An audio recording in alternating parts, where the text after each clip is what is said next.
In today's 26 minutes Dakar, in the bikes, more trouble for Husqvarna. Just how much time will Juan Barreda drop? In the cars, Golan Shishri at the finish, but in pain. Just what happened? In the stories, we tell of more struggles in yesterday's Junas Grandas. And inside, we get in the cockpit on the bike with some of our Dakar heroes.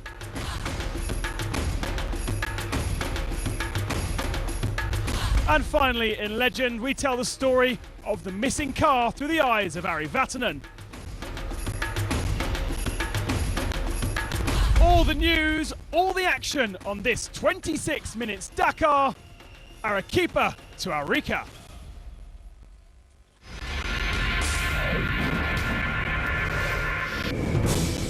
Previously in the bikes. It's been June so far on Dakar 2013. Olivier Pain without a stage win, but the young Yamaha Works rider leads the overall standings. We pushed the old guard out a little today, even if Cyril is still here. Juan Barreda has the pace, but maybe not the reliability.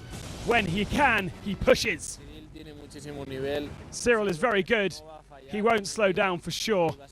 It'll be very hard to beat him, but we'll try.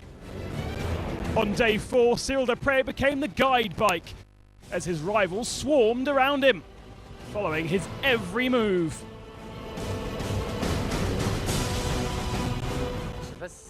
I don't know if it was a stroll, and I don't know if they were rivals of mine, but let's say I took a troop of bikers for a ride.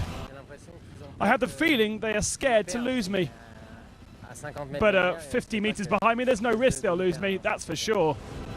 But is this the right strategy to beat the 4 times master?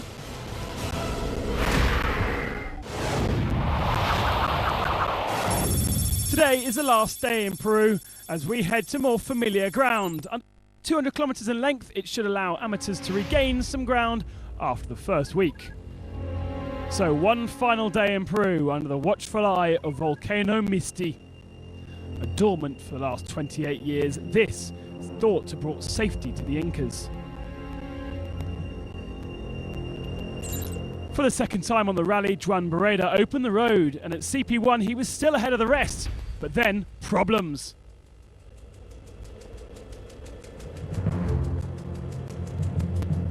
He'd got lost before, but then halfway through, the bike totally stopped.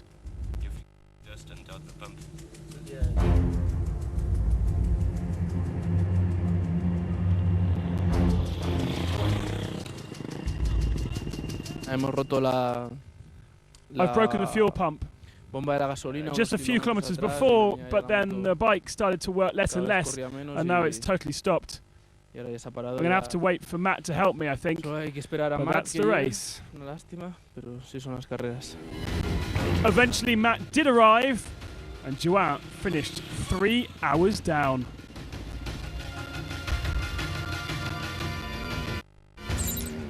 Good news for Sherco. Alain Duclos breaks the top 10 for the first time this rally. It's not been easy for the Frenchman so far, but he has less than 30 minutes behind his rivals.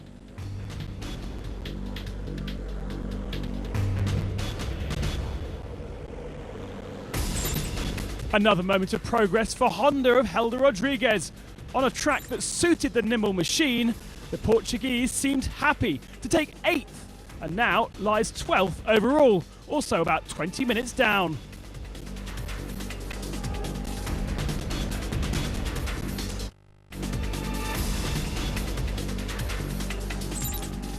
A new face to the top 10 was Stefan Svitko.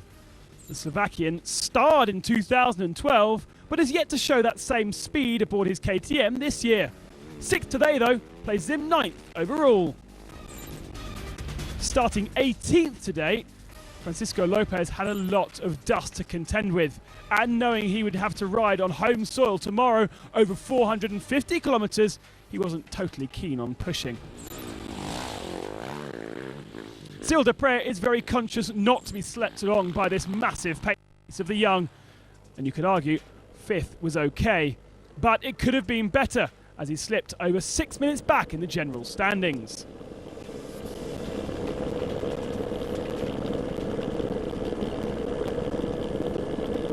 Je me suis planté dans du sable. I got stuck in the very soft sand in a dried river.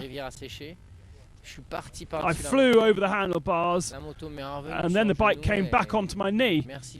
Thankfully, I've got good knee protection, so thank you for them. It saved my leg, because the shock was really strong, even at 2 kilometers an hour. Today, I was lucky. It wasn't all doom and gloom for Husqvarna. Ex-under-21 rugby player Alessandro Bacciuri took a while to wake up, but when he did, he was able to match his best result of 2013 with 4th. Bacciuri is now just 20 seconds behind his best Husqvarna, Villadoms, in 5th. Spaniard Juan Pedrero has spent 2 days struggling. Yesterday he had a massive crash, so in pain and haunted by that accident, he bounced back to get 3rd today, best KTM. He'll have to start at the head of the field tomorrow alongside Olivier Pain, and that could be problematic. 450 kilometres opening the stage. Pain did open most of the day today on his highly developed Yamaha and consolidated his lead in the general standings with 2nd position. David Castor, riding the old version of the Yamaha Pain's been developing, seems to be very good. A stage win today is his first since 2010 and his 3rd ever.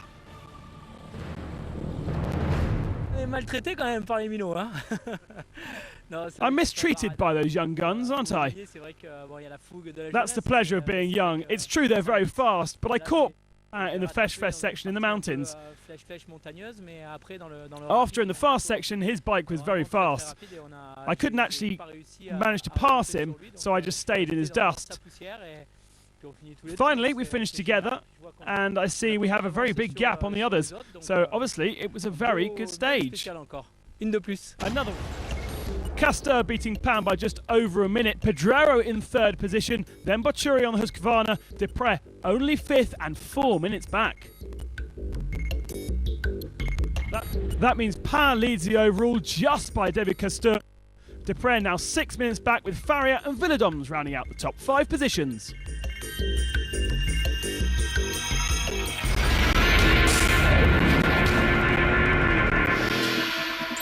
Second in the overall standings, Sebastian Husseini has lost huge amounts of time today with a problem on his Maxxis run machine. The demise of Husseini opened up the chance for a new name into the top 4, and 4th was Luciano Gagliardi. Best result in this year as he continues to climb the standings.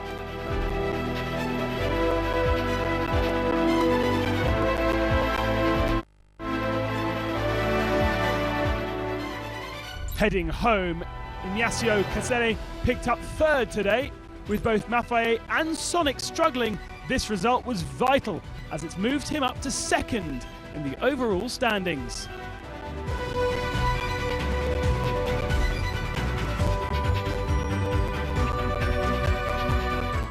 Pole Lukas Laskovic is now 3rd overall after this P2 performance, his best of the 2013 edition. His aim is to win, but there's an Argentine who is there to stop him.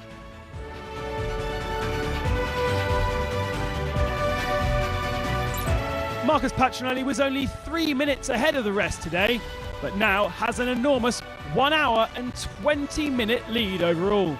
There really is no stopping the 2010 Dakar winner, only missing 1 stage win for the full set so far.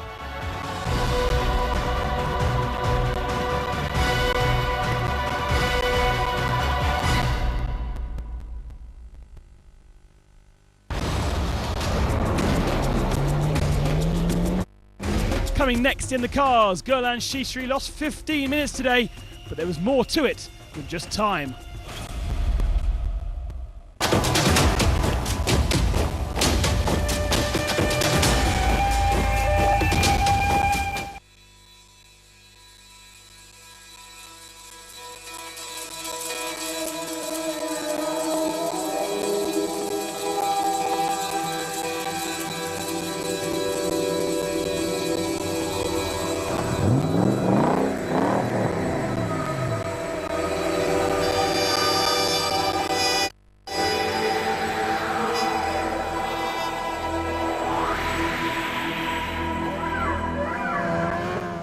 The last day of sand would be the toughest, but traffic on the dunes was also creating headaches. For Tim Coronel in his own buggy, once stopped, it was very, very hard to keep going again.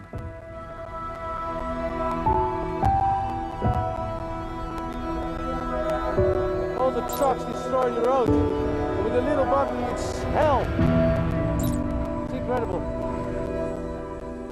Tim would arrive in Arequipa at the bivouac at 8:30 this morning.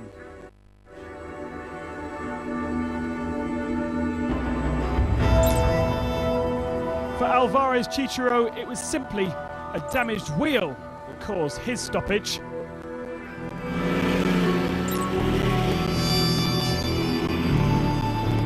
Far more serious issues for Stefan Wintenberger and co-driver Thierry Delizotti. After a nosedive, the medical helicopter was called.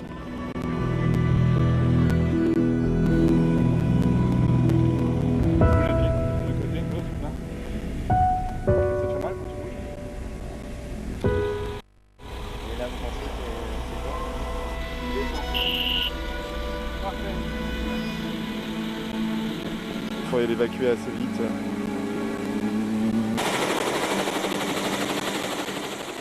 Delizotti was flown directly to hospital and has been diagnosed with a broken back.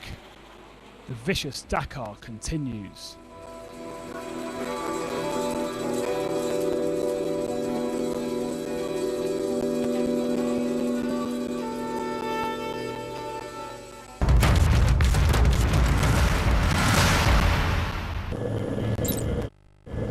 After a 2-year absence, David Fretinier's return to the Dakar sadly finished after 4 stages. The Frenchman, who's been struggling with injuries for the last 3 seasons, was forced to quit on the special to Arequipa after damaging a part of his engine. Bad news in the Yamaha team with Fretinier's withdrawal.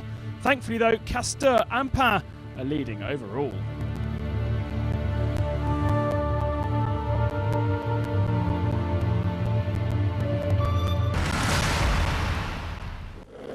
The Dakar is full of unpredictable stories. Alessandro Zanotti will have a good one to tell his friends when he returns to Italy. Out of gasoline, the TM rider was lucky enough to find a fisherman on the shores of the Pacific.